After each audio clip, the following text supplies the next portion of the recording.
kulanti waxaan wanaagsan saaxiib waxaan ku salaamayaa meel walba aad joogto nabad ayaan ku leeyahay kuna soo dhawow channelkeena waad ku mahadsan tahay daawashada muuqaalkan si aan u bilaawno muuqaalka fadlan subscribe saara channelka maanta waxaynu ka wada hadlaynaa caasimad in badan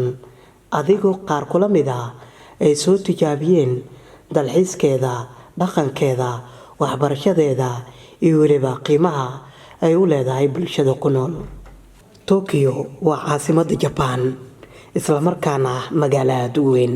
magaalooyinka kale ee waaweyn waxaa ka mid ah Osaka iyo weliba kuwa kale oo iyaguna ah kuwa aad ugu qiimo badan dalkan Japan oo aynu ka wada hadlayno Japan waa dalka 11-Aad ee ugu dadka badan adduunka sidoo kalena waa mid ka mid ah kuwa ugu dadka badan magaalooyinka qiyaas ahaan 3 meelood meel ku dhow waa buuraley iyadoo ku urursan dadkeeda 125.57 milyan dhulal ciriiri ah Japan waxa ay u qaybsan tahay 47 maamul goboleed iyo sidoo kale gobol dhaqameed aaga Tokyo Greater waa aaga ugu magaalada weyn adduunka iyadoona in ka badan 37.4 milyan ay degan yihiin sida lagu qiyaasay warbixinada inkastoo xusuusihii ugu horeeyay ee jasiiraduhu ka muuqdaan taariikhdii Shiinaha ee qarnigii 11-aad inta u dhaxaysay qarnigii 4-aad ilaa 9-aad boqortooyooyinkii Japan waxay ka mid noqdeen imbaradoriyadii iyo sidoo kale maxkamadiisii boqortooyo ee saldhigeedu ahaa Heian-koyo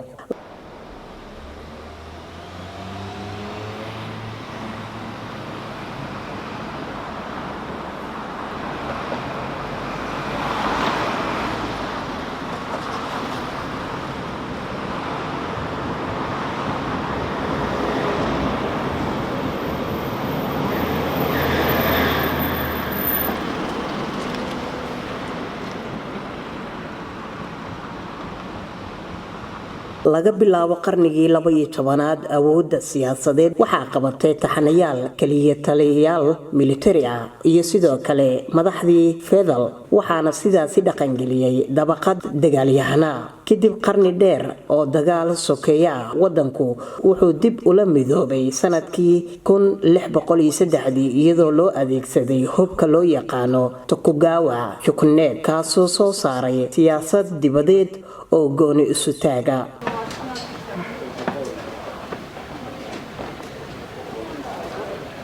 sanadkii 1854 maraakiib Mareykan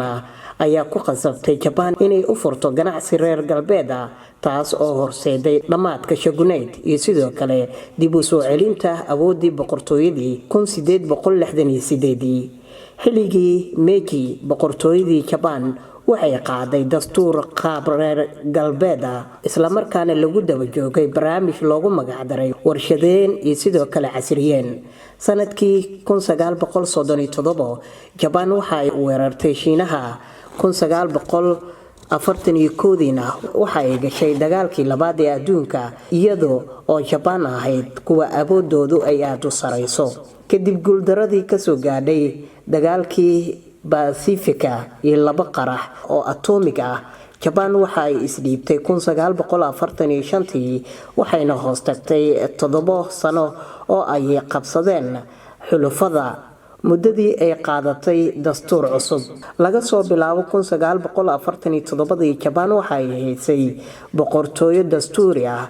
oo leh sharci dejin 2 aqal ah Japan waa awood weyn waxayna xubin ka tahay ururo badan oo caalami ah oo ay ku jiraan qaramada midoobay ilaa 1956 oo OECD iyo weliba ururo kale oo caalami ah inkastoo oo ay ka tanaasushay xuquuqdeedii ay ku iclaamisay dagaal haddana wadanku wuxuu hayaa xoogagga isdifaaca ee ku jira kaalinta 4-aad ee adduunka ugu militariga badan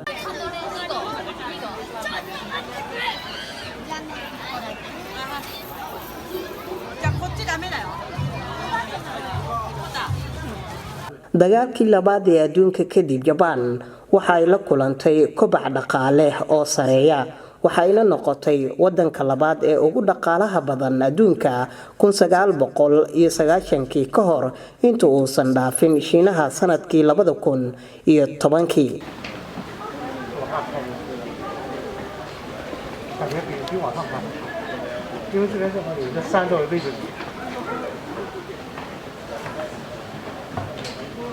inkastoo oo koror aan fiicneyn laga soo bilaabo sanadkii lumay, haddana dhaqaalaha wadanka ayaa weli ah kan saddexaad ee ugu weyn marka loo fiiriyo wax soo saarka guud. Kan afaraad ee ugu weyn PPP, hogaamiyaha warshadaha baabuurta iyo sidoo kale korontada Japan, waxa ay gacan weyn ka geysteen sayniska iyo sidoo kale tiknoolajiyada wadanka. Waxaa lagu qiimeeyay in wadanka labaad ee ugu sareeya adduunka marka loo eego heerka horumarka aadanaha ee Aasiya marka laga yimaado Singapore. Japan ayaa ah wadanka labaad ee adduunka ugu rajada badan, inkastoo ay la soo diristay hoos u dhac ku yimid tirada dadka. Dhaqanka Japan waa mid caan ka ah adduunka oo dhan, oo ay ka mid yihiin farshaxanada, cunadiisa, muusigiisa iyo sidoo kale dhaqanka caanka ah ee ka kooban soo saarayaasha animationka iyo sidoo kale cayaaraha fiidiyowga ee caanka ah. waad ku maasan tahay daawashada muuqaalkan. Haddii aad ku cusub tahay channelkeena, subscribe saaro. waxaanu sidoo kale ka wada hadli doonaa wadamo sidaan oo kale u qurux badan, isla markaana indhihiinu ay u noqon doonaan kuwa ay ku ildoogsadaan.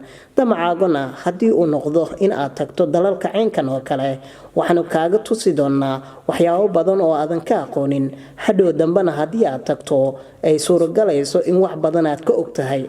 waad ku maasan tahay daawashada muuqaalkan.